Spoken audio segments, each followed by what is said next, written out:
South of the European continent, a group of islands emerges in the Mediterranean, near the Iberian Peninsula, the Balearics. They form an ensemble made up of 4 principal islands. 2 of them constitute a totally separate entity. Ibiza is the 3rd largest of the Balearic Islands. It is accompanied by its smaller and surprisingly flat neighbor, Formentera. A number of tiny islets are sprinkled here and there between these 2. All these islands are actually the peaks of an underwater mountain chain.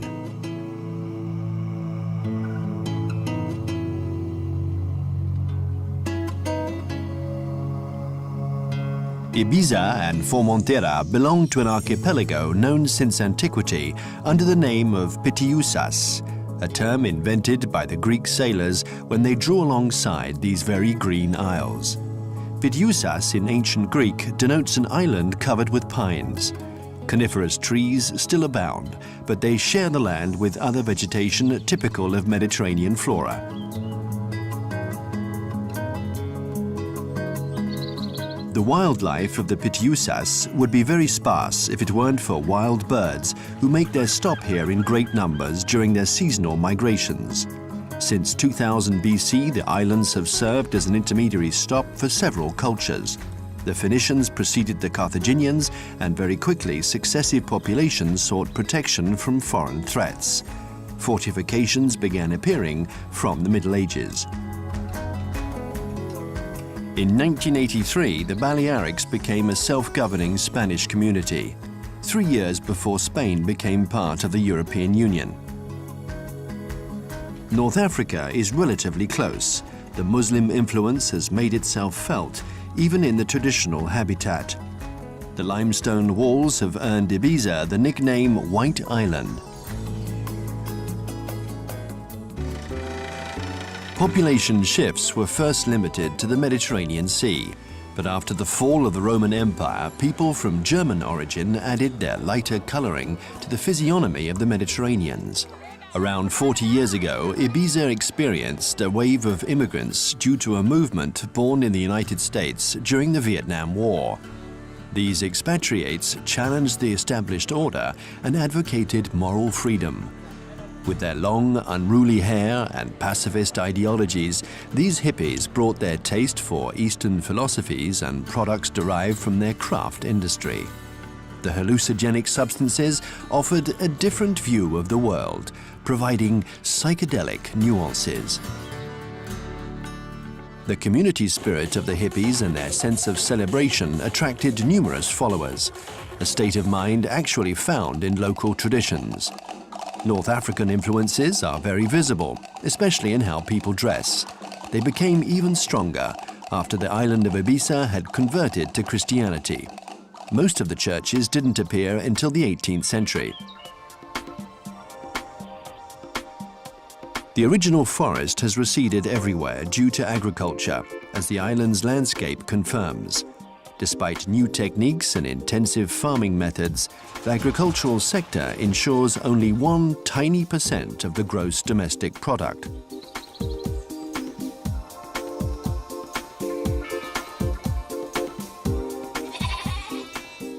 700 BC, Ibiza already had a port. Its deep waters enabled heavy ships to approach without difficulty. Today, the boats come from all over the Mediterranean basin.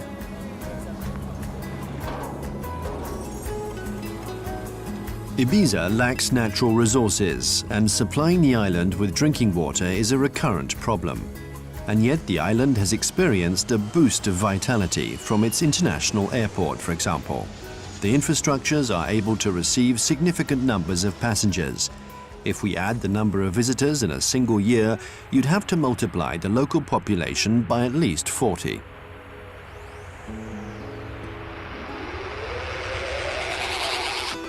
From the 1960s, Ibiza's notoriety grew. Land along the coast was cheap, so the coastline was quickly transformed to welcome those seeking rest and relaxation. Open-mindedness and hospitable shores, you didn't need more to create a phenomenon. Some believed it would be a passing fad, but the success continued, and tourism today is by far Ibiza's leading industry and main source of wealth.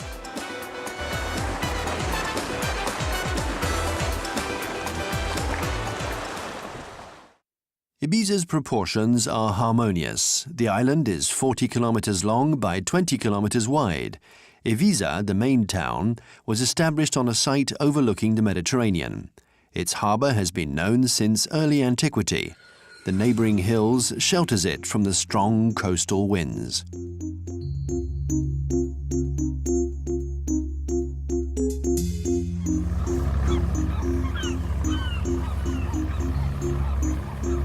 The town was often the victim of pirates in the course of its history. Turkish and Moorish vessels raided and pillaged the town. But times have changed. Today the port is active with pleasure boats.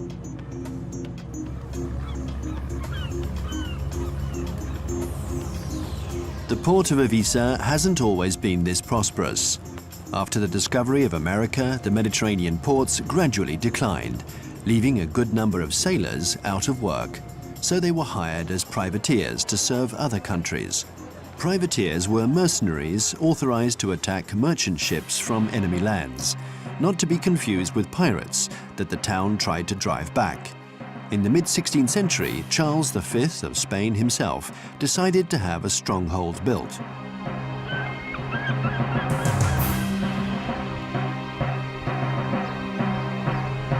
The cathedral caps Dult Villa, the old city. To penetrate it, you must get over the rampart whose design dates back to Arabic times. Begun in the 13th century, the Catholic building was erected over the site of an ancient mosque. Considering Ibiza's tropical location, it is rather surprising to find the cathedral dedicated to Saint Mary of the Snows. Why? Simply because on August the 5th, the Saint's Day, the Spanish overthrew the Muslims after 300 years of occupation. For the Catholic population, the gateway to heaven was once again open. The Archaeological Museum offers a striking plunge into the island's history. It houses a collection of clay statuettes of Carthaginian origin. These objects, both commemorative and symbolic, probably express thanks to a divinity. Most of Ibiza's great historical periods are represented by precious relics, from the Greek vases to the statues of notable Romans, the sworn enemies of the Carthaginians. The island's entire past resurfaces after centuries of oblivion.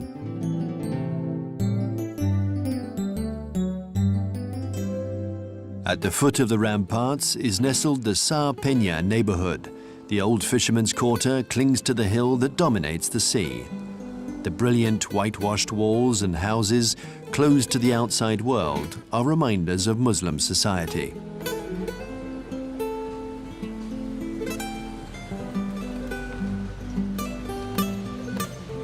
Peña means rock in Spanish. The quarter owes its name to the layout of the spot. Lacking space, the homes are on top of one another and rise up to catch the light. The slope is hard work for the inhabitants, but despite the steep terrain, the street is a perfect meeting place.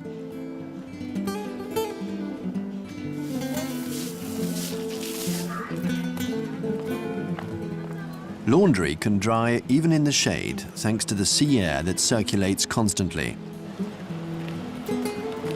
In 1991, the town took the name of Ibiza, the Catalan name of Ibiza. People on the island actually speak a Catalan dialect. A poet-priest, descending from the slaves, was one of the most ardent defenders of the local language. Isidore Maccabic I Obet. The new town extends well beyond the ramparts. Lining the wide avenues, the middle class of the 19th century lived in these opulent dwellings, remarkably restored today. The decorations are typical of the transition between Art Nouveau and Art Deco. Drawing his sword, a native son killed during the Spanish-American War at the end of the 19th century, General Barra de Rey.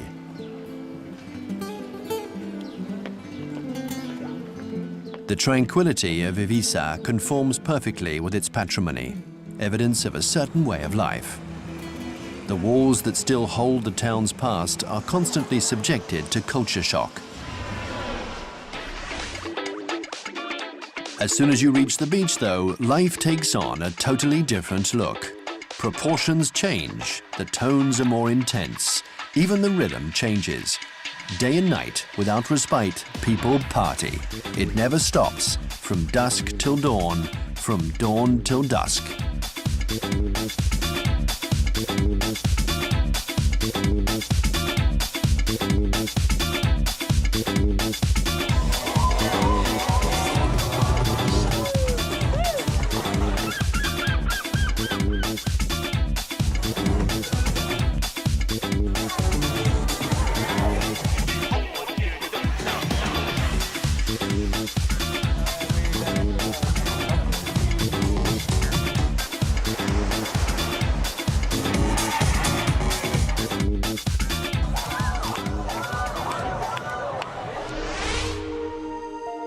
Further south, life becomes more tranquil as you follow the jagged coastline. The fragile limestone has formed hundreds of coves where it is easy to find refuge. Those who have partied too much find well-deserved rest. The utterly exhausted can count on expert hands to work their magic.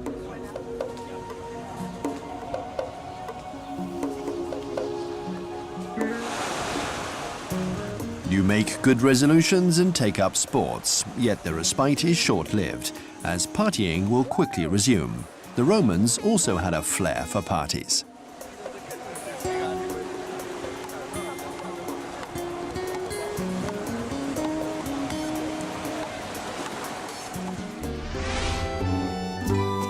To take a break, it's best to leave the coast and head inland.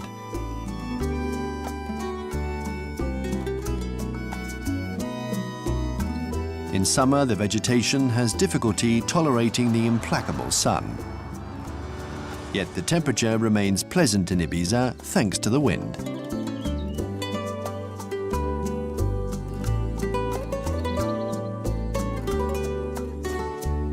The sun and the wind have contributed to the creation of the salt marshes, already exploited by the Carthaginians.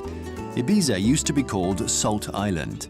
Today, the salt marshes constitute a natural reserve, and the rich ecosystem has been declared a protected zone, especially for birds. The methods of exploitation have hardly changed. Before, farmers used to collect the salt after the harvest, and they shared the profits. Difficult work carried out in the heat of July. Since antiquity, the salt from Ibiza has been renowned for its purity. Its marshes are among the largest of the Mediterranean. In the crook of a bay at the extreme south of the island, the fishermen seem timeless in the small village of Sant. Fishing has long been the only resource, along with farming. The two activities are often conducted at the same time in the coastal villages. Depending on the season, families change profession. Fishing has thus remained on a small scale in Ibiza. The boats have been reduced to the simplest models and rarely venture far from shore.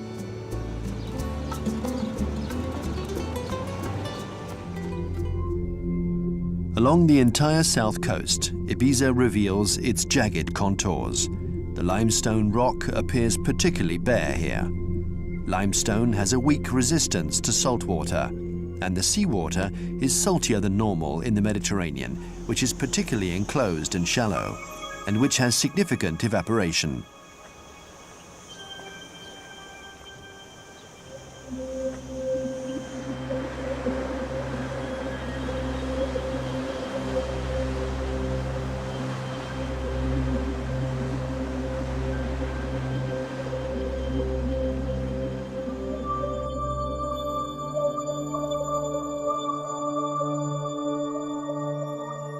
The sea is also capable of isolating entire sections from the coast.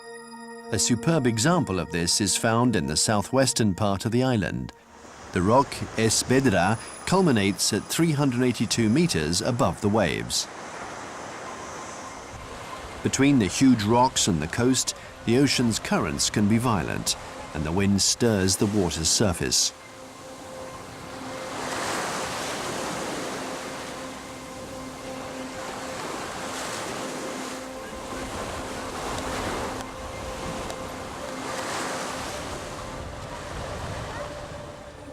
The wind hasn't prevented the construction of sumptuous villas.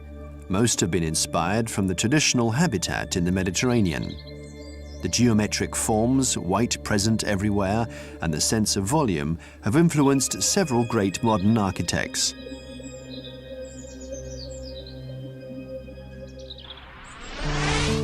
You don't have to venture far to enter into another universe. Here, the luxury villas and techno music would be out of place. In the countryside, daily life remains the same, as it has been for hundreds of years.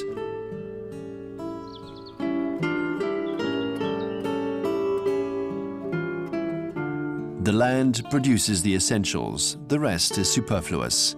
A philosophy of existence shared by the hippies when they first came here. The two worlds, with nothing in common, have lived in mutual respect. Even the trees have adapted to the new fads.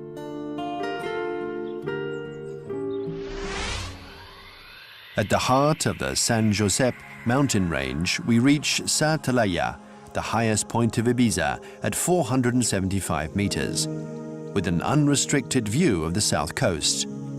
On a clear day, you can make out the Spanish coast, 80 kilometers in the distance. On the western facade of the island, Sant Antoni de Ibiza. To show that the best ideas are always the simplest, navigator Christopher Columbus succeeded in making an egg stand vertically. The town has displayed this same practical sense to give itself a boost of energy. The village has changed enormously. The seniors barely recognize it anymore. The old Roman fishing port, Porto Magnus, has actually been turned into a permanent youth center. Let me tell you one more time. Let me tell you one more time. Let me tell you one more time. Let me tell you one more time.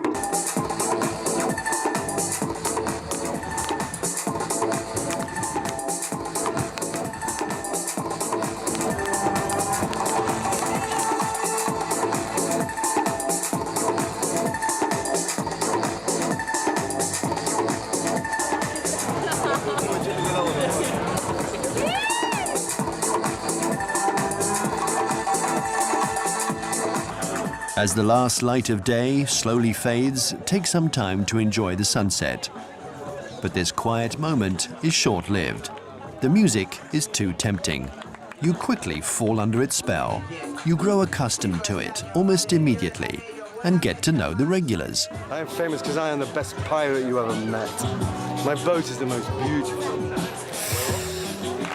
The old sea dogs and artists gather to celebrate the last of the day's rays.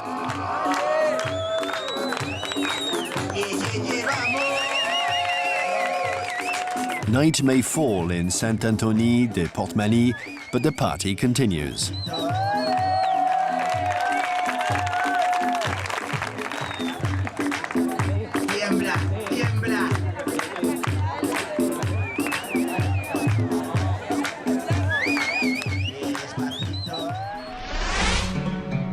Towards the center of the island, the forest has difficulty warding off the assaults of terrace cultivation, growing in waves.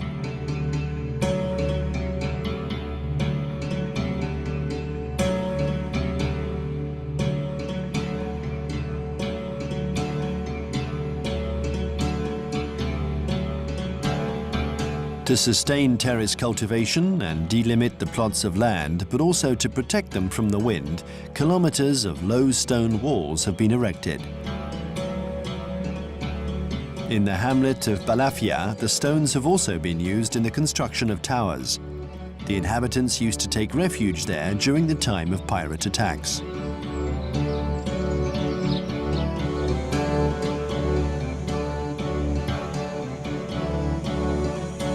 The rural architecture of Ibiza has become a reference. In the Ibicenco style, the house is a combination of white cubes.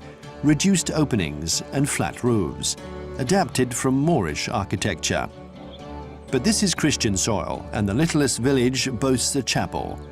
Painted onto the limestone, the 3 crosses recall the death of Christ, tortured along with 2 thieves.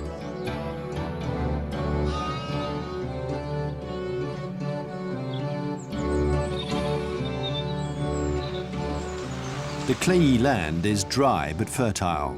It is comprised of alluvial deposits and marine sediments. At the base of the tomato plants, humidity is maintained by covering the ground. Tomatoes have adapted well to the island. One of the species, in fact, has been christened the Ibiza. The tomato was first used for its decorative virtues. It wasn't originally from the Mediterranean. It arrived in the 16th century from South America.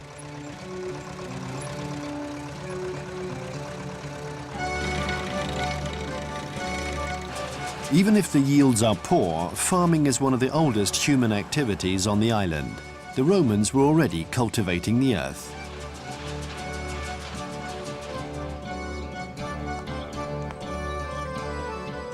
Older still, the vine was imported by the Phoenicians, who traded wine. The vineyard produces a full-bodied wine typical of soil bathed in abundant sunlight.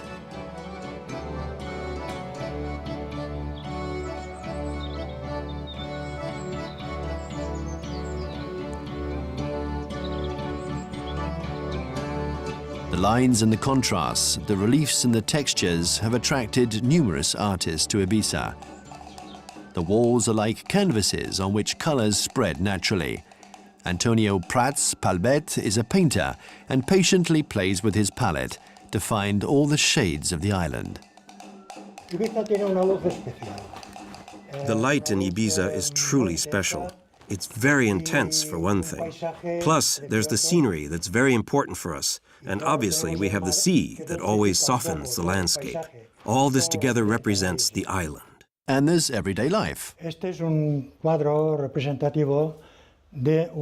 a painting that depicts the island very well.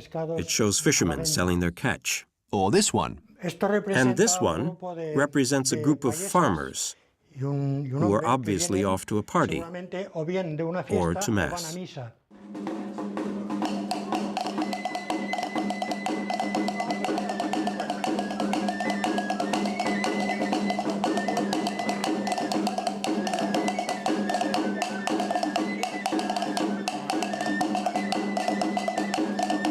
At Sant Miquel de Balançat, this 14th century church is dedicated to the Archangel Michael.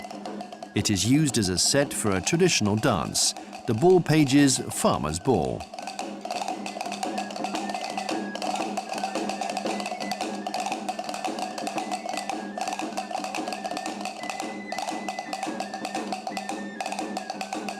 The musical instruments haven't changed. The rhythm is punctuated with the castagnettes. Enormous castagnettes made of juniper.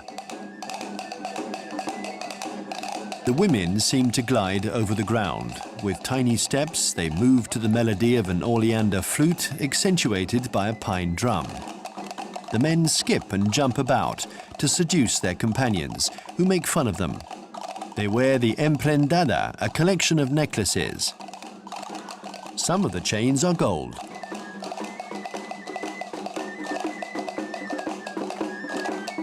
There are several versions of the dance, varying in the number of petticoats worn.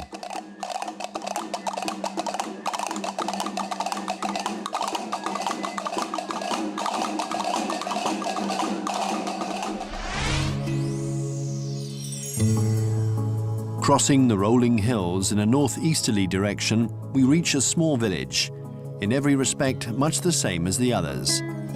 San Carlos de Peralta, the same whiteness, same visitors, same laid-back ambiance. In theory, this town should have remained quiet, as it had long been just a place to pass through.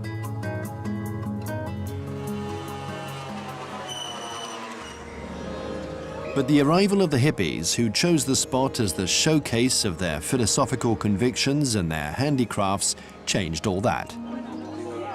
At the Las Dahlia market, where every imaginable form of art is displayed, the hippies and their emulators retrace a course that has led them as far as India, to the origins of Buddhism.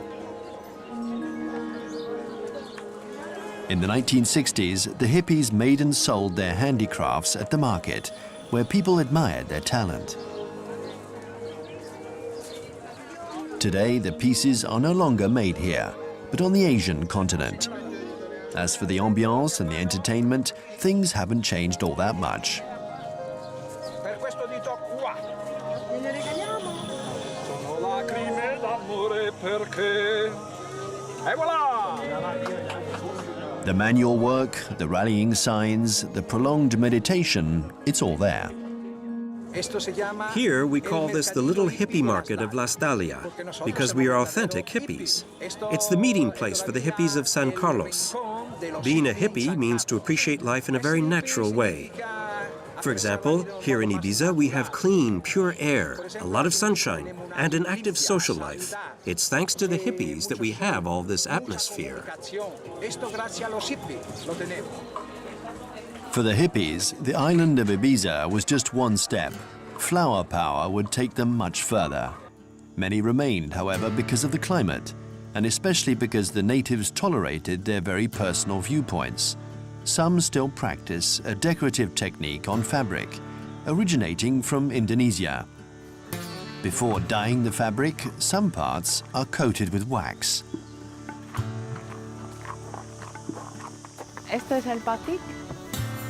This is batik. I've been doing it myself for more than 20 years here in Ibiza. I came here in 1976, and this is the same batik the hippies of that period were doing.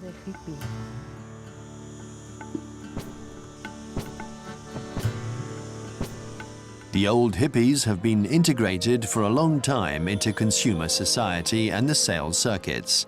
Some have even been extremely successful.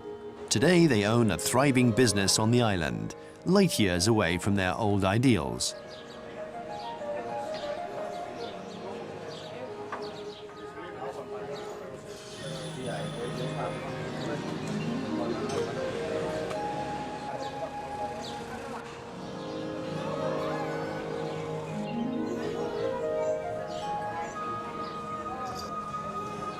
In San Juan de la Bridge, as in many other villages, flower power has influenced the lifestyle and way of thinking. Not only have the islanders respected the hippies and their principles, but they have assimilated their tastes, regarding decoration, for instance. Between the two worlds, the fusion may not be total, in fact far from it, but the result of cohabitation is interesting.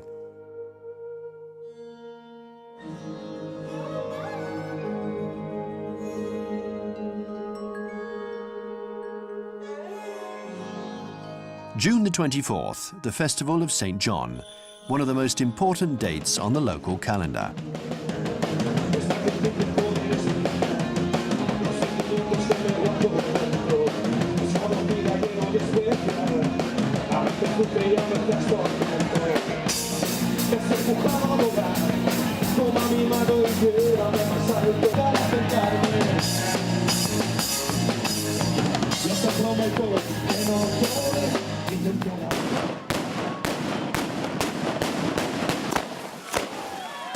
According to tradition, the Festival of St. John is accompanied by bonfires. It marks the summer solstice, the shortest night of the year.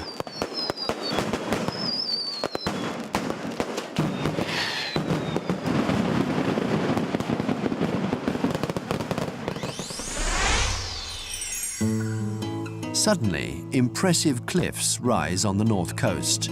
Access roads are rare, except on the San Miquel side. Since antiquity, the mooring here has been known for being well protected from the wind.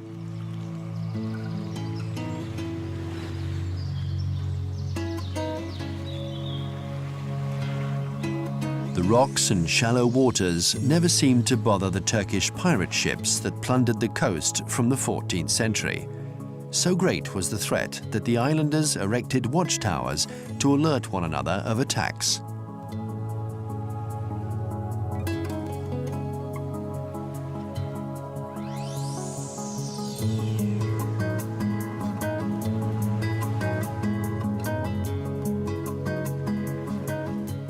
Near the beach of San Miquel, the limestone rock is hollowed out with deep excavations. The Cova de San Marçà has been open for around 100,000 years.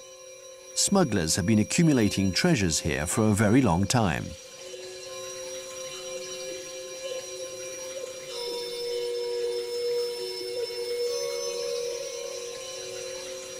The limestone is dissolved by runoff, which seeps through from the surface. When the water flow is weak, the limestone particles accumulate to form the stalactites on the roof and the stalagmites on the floor.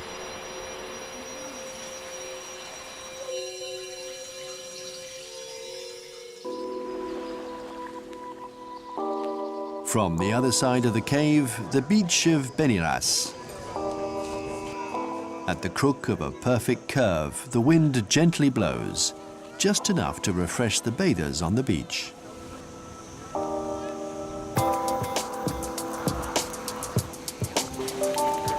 At the water's edge, the fishermen in their pontoons see the whole show. The lighthouse of Portinache points to the north end of the island.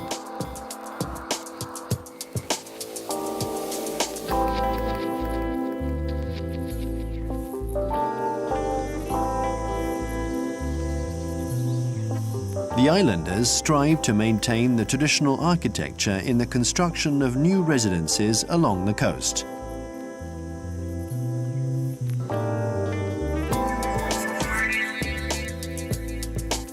In fact, a law was passed in 1991 which now protects 60% of the coastline.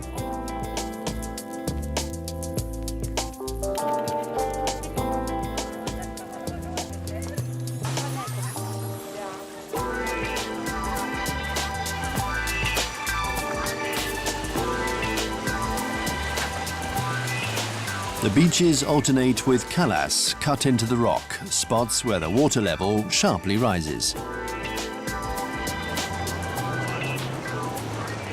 Not far from one beach, in the village of Escanar, is where the oldest hippie market on the island is found. Even if the articles have lost their authenticity, the stalls still attract clients and the public keeps coming. There's something for everyone, provided that every purchase carries the essential Ibiza label.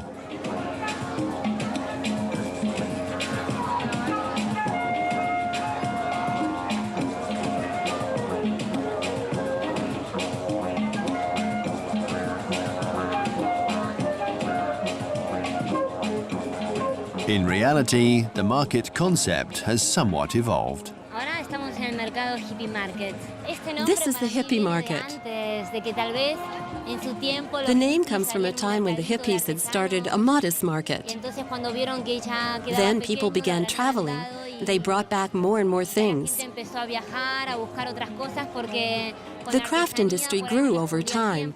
But in truth, I think this market has become very commercial. On the other hand, you still find objects here from India and elsewhere, and people from different countries have a chance to meet. The hippies themselves never could have imagined such success. One of the most alluring bays of Ibiza wraps around Santa Eulalia de Rio. On the east coast, Rio means river in Catalan, a river that flows into the bay when it isn't dried up. On the Puig de Missa, the peak of the Mass, from the 16th century, a fortified church used to take in large populations at the time of Moorish attacks. The thickness of the walls gives some idea of how much the people dreaded the Muslims. Below, a museum of local ethnology has taken over a former farmhouse. A rather eclectic collection comprises the inventory of the different traditional activities and objects from the entire Pitiusas archipelago.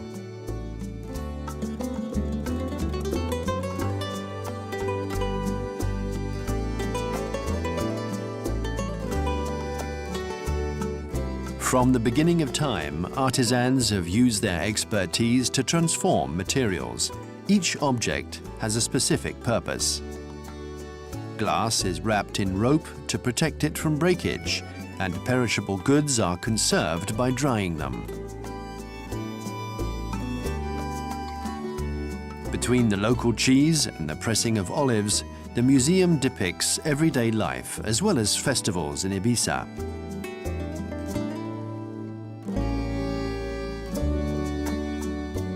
A living museum that retraces the island's past, its peaceful and troubled times. The Santa Eulalia Bay nearly lost all its charm due to development plans in the 1970s. Fortunately, the promoters ended up adopting a more compromising approach.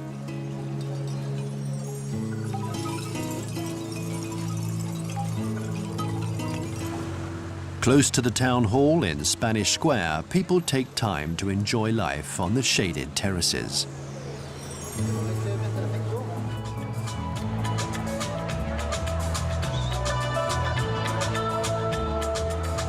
A lovely summer day. The crowd gathers at the end of the afternoon to get the best seats for an eagerly expected event.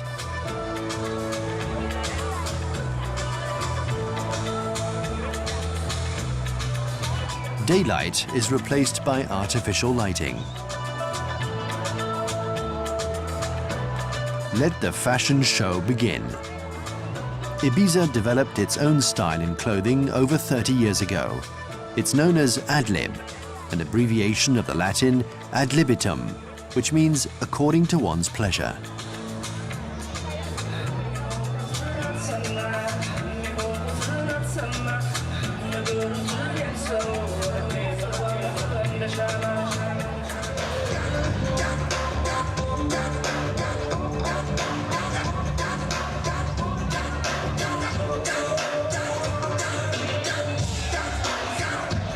With a lot of white and a hint of provocation, the ad-lib creations evoke the light of the island and the purity of its forms.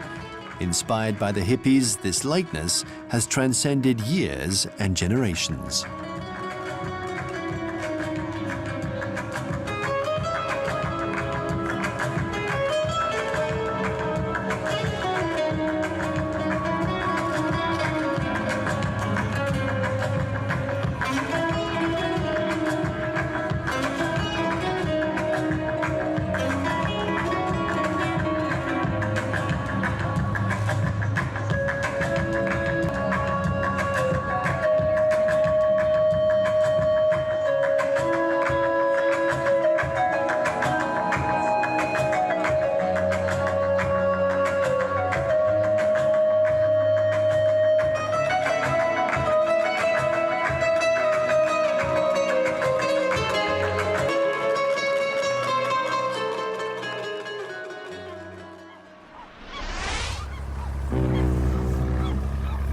Leaving Ibiza, the boat is the only means of transport to reach the other major stop on the hippie route.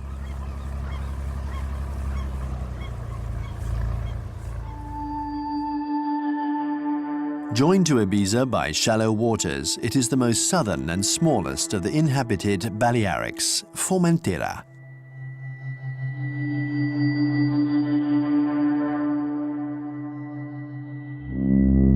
Totally flat, the island's highest point reaches 200 meters above sea level.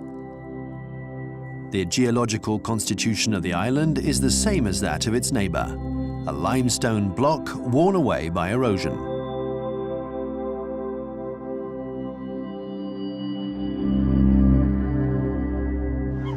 The boat coming from Ibiza draws alongside La Savina. This town owes its name to the salt marshes nearby. They have been one of Formentera's main resources.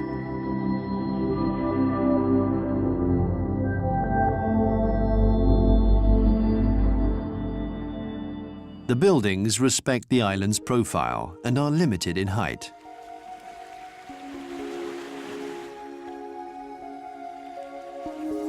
The name Formentera could come from the Latin Formentera, which means land of wheat. The cultivated fields encircle the administrative center, San Francesc de Formentera. Far from the influence of the continent, the first church wasn't built until the 18th century.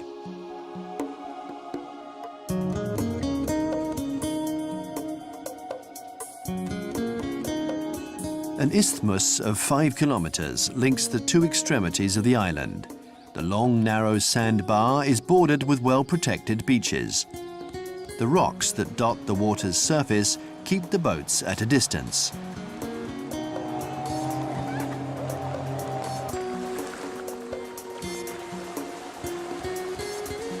Bathers, meanwhile, can endlessly enjoy the crystal clear waters. There are no overpopulated beaches, as Formentera has understood the need to protect itself. No obstacle mars the island's surface.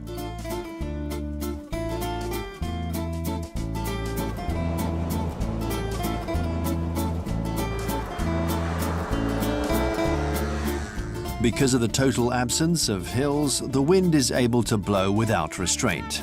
To counter it, islanders have erected low stone walls, often embellished with prickly pear.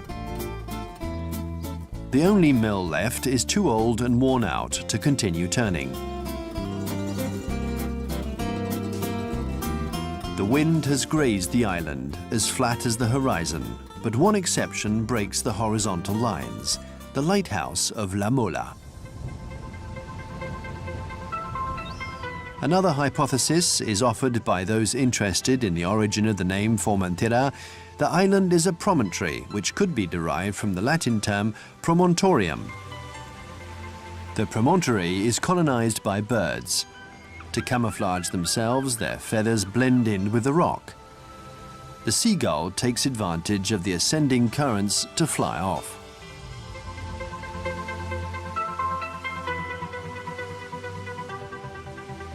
Despite its steep cliffs, Formentera has always been vulnerable.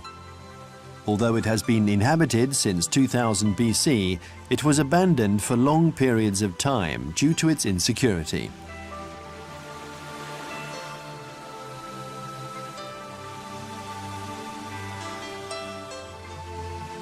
At the western extremity of the island, a church illuminates the village of El Pilar de la Mola.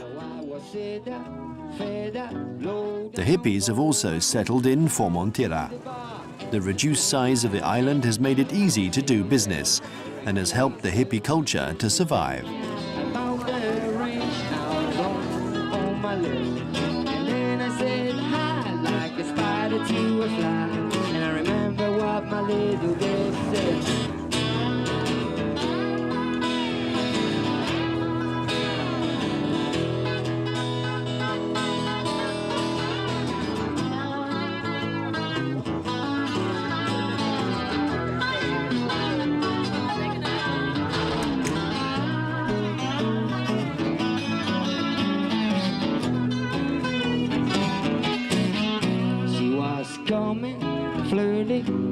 About 30, I would have run away, but Formentera has always steered between sky and sea.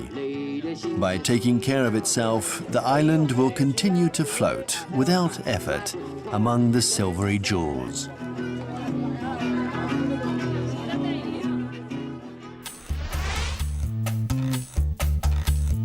To head back towards Ibiza, you have to cross right through the island before reaching Sant Antoni de Portmany on the west coast.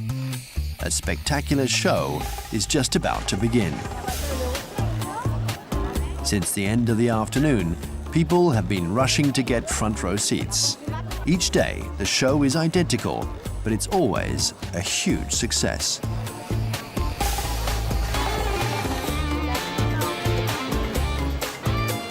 The spectators are patient. They know that under no circumstances will the director let them down. The show cannot be postponed.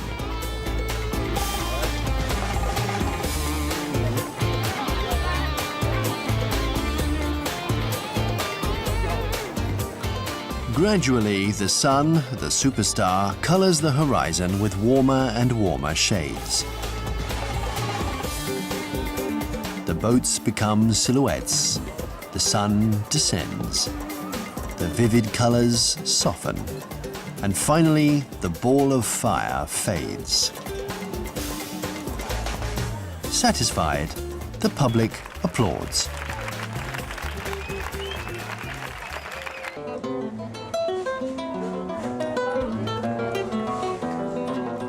Later into the evening, in Ibiza, other shows and festivities are underway.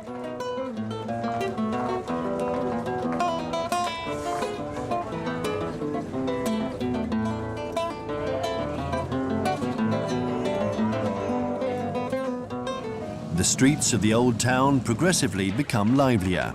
The night is just beginning.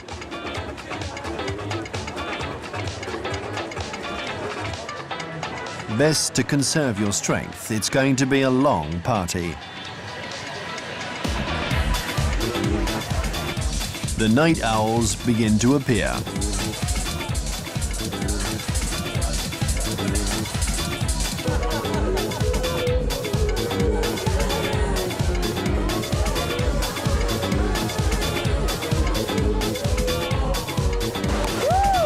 The spectators get warmed up to prepare for the celebration.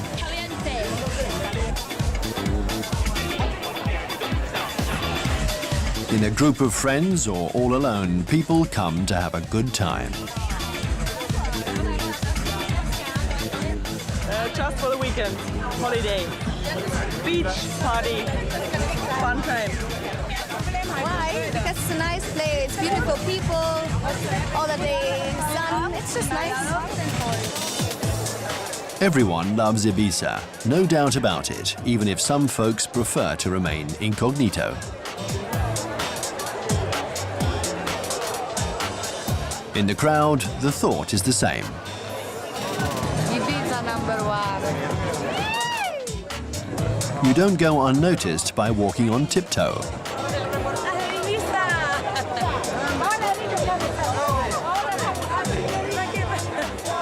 As the evening progresses, the crowd increases.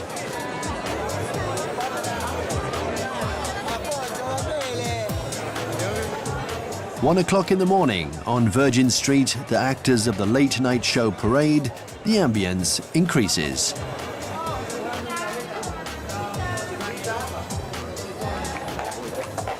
The most extravagant characters provide a great sales pitch for the trendy nightclubs.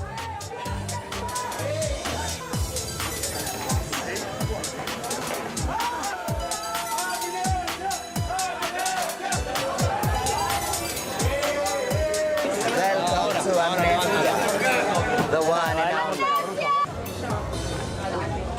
3 a.m., time to decide where to go. Just have to climb the steps and dive into the throng and the music.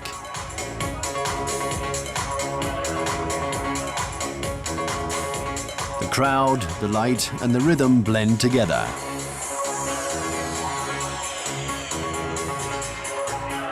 José Rosello Prats has been familiar with the beat of the nightlife for a long time. In the 1960s, when Ibiza wasn't yet known, people who'd fled the Korean and Vietnam Wars came here. They were fugitives, Americans who fled their country to avoid going to war. They settled in Ibiza, and they formed a community. They lived in peace here, quietly. They brought us music we didn't know. In Spain, at that time, music was a sort of state monopoly. So this foreign music opened new horizons, and Ibiza has become assimilated to this musical world. And since then, we've been developing our own style of Ibiza music.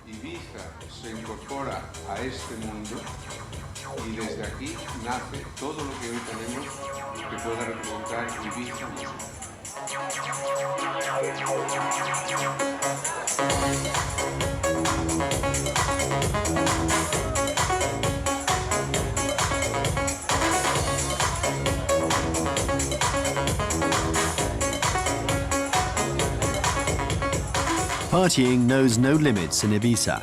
In fact, the island itself has no limits. Even the land seems to go on forever into the sea. Ibiza, a feast of senses.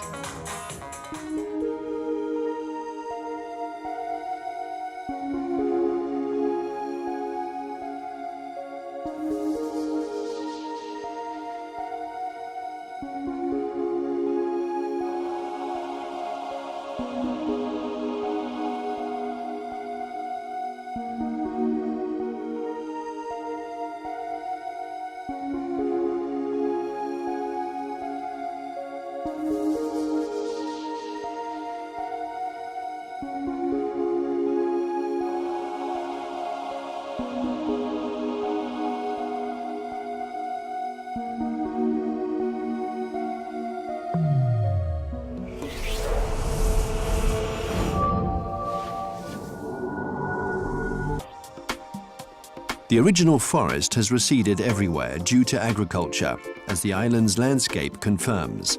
Despite new techniques and intensive farming methods, the agricultural sector ensures only 1 tiny % of the gross domestic product.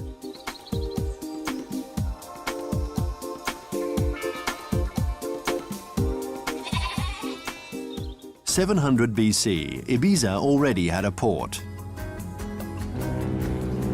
Its deep waters enabled heavy ships to approach without difficulty. Today, the boats come from all over the Mediterranean basin.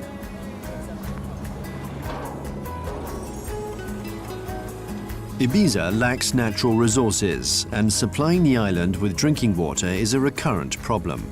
And yet the island has experienced a boost of vitality from its international airport, for example. The infrastructures are able to receive significant numbers of passengers. If we add the number of visitors in a single year, you'd have to multiply the local population by at least 40.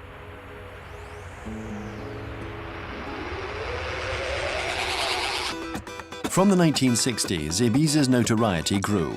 Land along the coast was cheap, so the coastline was quickly transformed to welcome those seeking rest and relaxation. Open-mindedness and hospitable shores, you didn't need more to create a phenomenon. Some believed it would be a passing fad, but the success continued. And tourism today is by far Ibiza's leading industry and main source of wealth.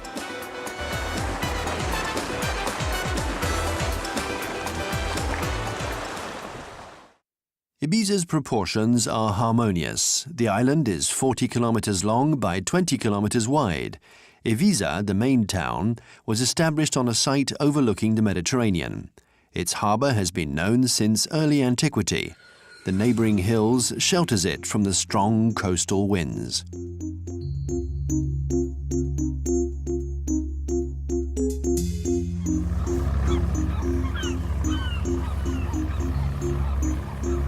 The town was often the victim of pirates in the course of its history.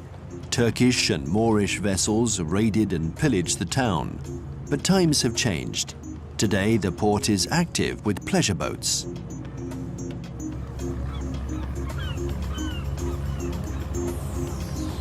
The port of Ibiza hasn't always been this prosperous. After the discovery of America, the Mediterranean ports gradually declined, leaving a good number of sailors out of work. So they were hired as relatively close. The Muslim influence has made itself felt, even in the traditional habitat. The limestone walls have earned Ibiza the nickname White Island. Population shifts were first limited to the Mediterranean Sea, but after the fall of the Roman Empire, people from German origin added their lighter coloring to the physiognomy of the Mediterraneans. Around 40 years ago, Ibiza experienced a wave of immigrants due to a movement born in the United States during the Vietnam War. These expatriates challenged the established order and advocated moral freedom. With their long, unruly hair and pacifist ideologies, these hippies brought their taste for Eastern philosophies and products derived from their craft industry. The hallucinogenic substances offered a different view of the world, providing psychedelic nuances. The community spirit of the hippies and their sense of celebration attracted numerous followers, a state of mind actually found in local traditions. North African influences are very visible, especially in how people dress. They became even stronger after the island of Ibiza had converted to Christianity. Most of the churches didn't appear until the 18th century.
south of the European continent, a group of islands emerges in the Mediterranean, near the Iberian Peninsula, the Balearics.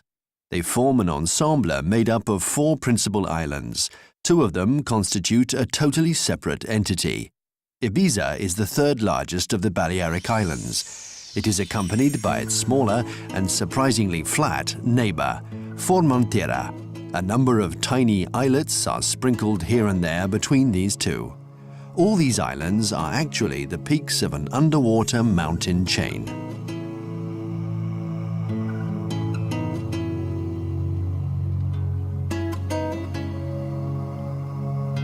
Ibiza and Formentera belong to an archipelago known since antiquity under the name of Pitiusas, a term invented by the Greek sailors when they drew alongside these very green isles.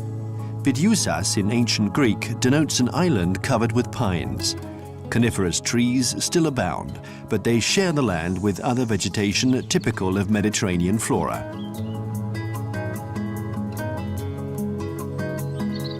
The wildlife of the Pitiusas would be very sparse if it weren't for wild birds who make their stop here in great numbers during their seasonal migrations. Since 2000 BC, the islands have served as an intermediary stop for several cultures. The Phoenicians preceded the Carthaginians, and very quickly successive populations sought protection from foreign threats. Fortifications began appearing from the Middle Ages. In 1983, the Balearics became a self-governing Spanish community, 3 years before Spain became part of the European Union. North Africa is